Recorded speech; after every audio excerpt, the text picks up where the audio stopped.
سجد میں زینب ہوں، میرے سر پہ ردا کوئی نہیں،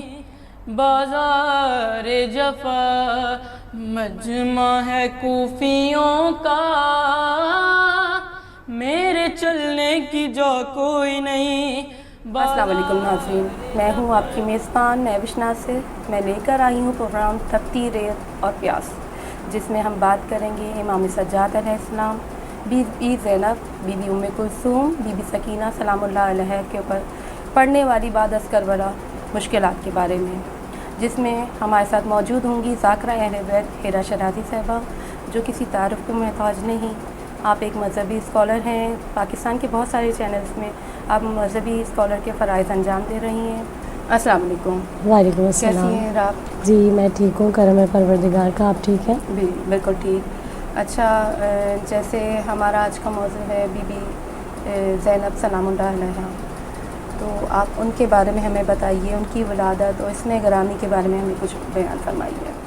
اعوذ باللہ من الشیطان الرجیم، بسم اللہ الرحمن الرحیم۔ بی بی زینب عالیہ سلام اللہ علیہ ثانیہ زہرا ام المصائب شریکۃ الحسین، امام علی کی آنکھوں کی ٹھنڈک، بی بی فاطمہ الزہرا کا جگر گوشہ، اتنی بڑی ہستی، مشن امام حسین کی قیادت سنبھالنے والی مثالی خاتون، جس کی مثال، جن کے کردار کی مثال کی قیامت تک کوئی نظیر مل ہی نہیں سکتی۔ میں بی بی کی ذات اقدس پر تشریف لائیں خانہ سیدہ فاطمہ الزہرا سلام اللہ علیہ میں۔ بیٹی تو ویسے ہی باپ کے لیے رحمت ہوا کرتی ہے، لیکن آپ اس کے گھر میں رحمت بن کر آئی ہیں جو خود رحمت للعالمین کے لیے رحمت ہے، یعنی بی بی سیدہ فاطمہ الزہرا، جو کائنات پر رحمت ہو، اس پر جو رحمت ہو اسے فاطمہ کہتے ہیں، اور فاطمہ کے لیے جو رحمت ہو اسے سیدہ زینب سلام اللہ علیہ کہتے ہیں۔ اور جب بی بی آئیں، رسول اللہ جب تشریف لائے امام علی کے گھر میں، بی بی سیدہ فاطمہ الزہرا کے گھر میں، تو ظاہر ہے کہ ہر نانا اور دادا کس طرح کی محبت اور انسیت کا یہ رشتہ ہوتا ہے، لیکن یہ بی بی جب رسول خدا کی آغوش میں آئیں تو آپ دیکھتے جاتے ہیں اور آپ کو یاد آیا اور فرماتے ہیں کہ جیسے ہی بی بی زینب عالیہ کے چہرے اقدس کو آپ دیکھتے ہیں تو کہتے ہیں کہ اس کی صورت ختیجۃ الکبریٰ سے مشابہ ہے، یہ اپنی جو ہے نانی ختیجۃ الکبریٰ سے مشابہ ہے، اور اس کی آنکھیں اس کے بابا علی مرتضیٰ جیسی ہیں۔ اور امام علی کی آنکھوں کے لیے ہم تاریخ میں دیکھتے ہیں کہ امام علی کا حسن مشہور ہے، لیکن مولا کائنات کی جو آنکھیں تھیں وہ بہت بڑی بڑی تھیں، اور امام علی کی ہیبت ایسی تھی کہ سامنے کوئی بھی ہو تو امام علی کیونکہ تحت الحنک کرتے تھے، اپنی چہرے پر نقاب کرتے تھے جب بھی کسی جنگ میں آتے تھے، لیکن مولا کائنات کی آنکھوں میں پروردگار عالم نے وہ شیر خدا ولی اللہ والی ہیبت، حاجت روا مشکل کشا شیر خدا مولا کائنات کی آنکھوں میں ایک ہیبت تھی، تو اس سے تشبیہ دی رسول اللہ نے اور کہا کہ اس کی آنکھیں علی سے مشابہ ہیں، بالکل اس کے بابا علی مرتضیٰ جیسی ہیں، صورت ختیجۃ الکبریٰ جیسی ہے، اور پھر نام تجویز فرمایا امام علی سے، علی آپ نے اس بچی کا نام رکھ دیا ہے؟ تو امام علی فرماتے ہیں یا رسول اللہ میں نے کبھی آپ پر سبقت نہیں کی ہے، میں آپ پر کیسے سبقت کر سکتا ہوں؟ رسول اللہ فرماتے ہیں یہ تو وہ زبان ہے، احمد مجتبیٰ محمد مصطفیٰ،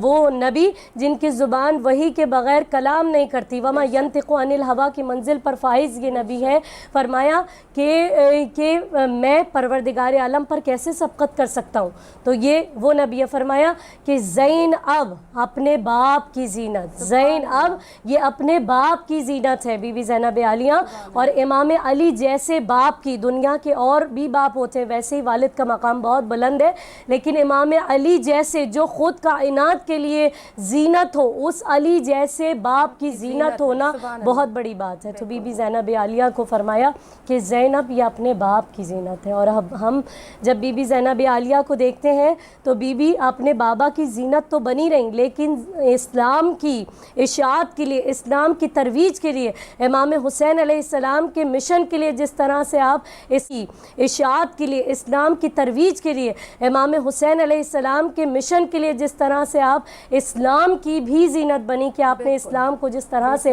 تحفظ عطا کیا اور توحید کی علمبردار بن کر امام حسین کی شہادت کے بعد کربلا سے چلی ہیں۔ انشاءاللہ جب ہم آگے گفتگو کریں گے کہ بی بی زینب عالیہ سلام اللہ علیہ کا جو خطبہ ہر مقام پر علی کی بیٹی لہجہ علی میں گفتار کرتے ہوئے، گفتگو کرتے ہوئے بی بی زینب عالیہ لوگوں کو سمجھا رہی ہے مقصد تھے امام حسین، پیام کربلا، پیغام کربلا کہ امام حسین کو کربلا میں شہید کر دیا گیا، اور حسین نے جو توحید کا علم بلند کیا تھا اس کو لے کر جس طرح سے بی بی زینب عالیہ چلی ہیں، تو انشاءاللہ پھر آگے اس پر بھی جو ہے وہ گفتگو کریں گے۔ بالکل بالکل، ماشاءاللہ بہت بہترین۔ سارا خانوادہ رسالت، خانوادہ اہل بیت، ان کی قیادت بی بی زینب سلام اللہ علیہا، دو مجاہدین ہیں یہاں پر ہم دیکھتے ہیں، بہترین مجاہدین۔ رسول اللہ صلی اللہ علیہ وآلہ وسلم کا فرمان ہے کہ آپ فرماتے ہیں کہ سب سے بہترین جہاد ظالم اور جابر کے سامنے کلمت الحق کو بلند کرنا، کلمہ حق کو بلند کرنا، تو بہترین جہاد ویسے ہی کر رہے ہیں، اور بہترین مجاہدہ بی بی زینب سلام اللہ علیہا، اور بہترین مجاہد حضرت امام زین العابدین سید الساجدین میرے مولا، یہ دونوں امام حسین کے مشن کو لے کر چل رہے ہیں۔ اور جب پہنچے دربار شام میں، اچھا ایک لاجیکل سی بات ہے اور ایک جنرل بات ہے کہ ہم بھی جب مجالس میں جاتے ہیں اور ذکر کرتے ہیں تو ماشاءاللہ اہل بیت کا چاہنے والا مجمع ہوتا ہے، وہ اہل بیت کا ذکر سننے کے لیے آتے ہیں تو ہمیں بڑا سراہ رہے ہوتے ہیں اور داد دے رہے ہوتے ہیں، لیکن اس مجمع کے اندر جو بالکل بے شعور مجمع ہو، جو آل محمد سے جنہوں نے بغاوت کی ہو جن لوگوں نے، اور وہ آل محمد کی نعوذ باللہ من ذالک جو ہے وہ توہین بھی کر رہے تھے اپنے ممبروں سے، ان کے سامنے جا کر ڈٹ کر علی مرتضیٰ کے لہجے میں گفتگو کرنا اور آل محمد کے فضائل اور مصائب کو بیان کرنا، یہ جرت ہے در کرار ہے جو بی بی زینب عالیہ کے لہجے میں نظر ہے۔ اب جب ہم دیکھتے ہیں بی بی زینب کا دربار ابن زیاد میں بھی یعنی کوفے میں بھی خطبہ ہے، لیکن جو شام میں بی بی زینب عالیہ کا خطبہ ہے اس کی تاریخ میں کہیں مثال نہیں ملتی، بلکہ یوں کہوں کہ قیامت تک اس کی کوئی نظیر مل ہی نہیں سکتی۔ ثانیہ زہرا بی بی زینب سلام اللہ علیہ جب پہنچے دربار میں تو اس سے پہلے جب دربار میں پہنچ گئے، دربار کو بڑا سجایا گیا، انشاءاللہ آگے بھی جب ہم گفتگو کریں گے تو اس پر بات کریں گے۔ جب پہنچے تو امام سجاد کو جب اجازت نہیں ملی کہ آپ جو ہے وہ خطبہ دیں تو بی بی زینب عالیہ کھڑی ہو گئیں، اور آپ نے ارشاد فرمایا کیونکہ امام سجاد حجت خدا اور امام وقت تھے اس وقت، تو بی بی زینب عالیہ نے لوگوں کو بتایا، پہلے اپنی عظمت کو منوایا، پھر لوگوں کو بتایا کہ تم مجھے بعظمت مانتے ہو تو یہ تو میرا بھی امام ہے، تم اس کی بات سنو کیونکہ یہ فرزند امام حسین ہے، حجت خدا کا بیٹا ہے، امام وقت ہے۔ اب بی بی زینب عالیہ کھڑی ہوئیں۔ جب امام سجاد کو جب ہم امام سجاد پہ گفتگو کریں گے تو اس سارے معاملات کو اور اس سارے حالات کو انشاءاللہ وہاں پر بیان کروں گی، لیکن مختصراً اختصار کے ساتھ پیش کروں کہ بی بی زینب عالیہ اس وقت کھڑی ہوئی جب امام سجاد کو روک دیا گیا، اور جب امام سجاد کو کہا کہ اجازت نہیں ہے کہ یہ قیدی ہیں، نعوذ باللہ من ذالک، کہا کہ یہ قیدی ہیں اور ان کو جو ہے اجازت نہیں ہے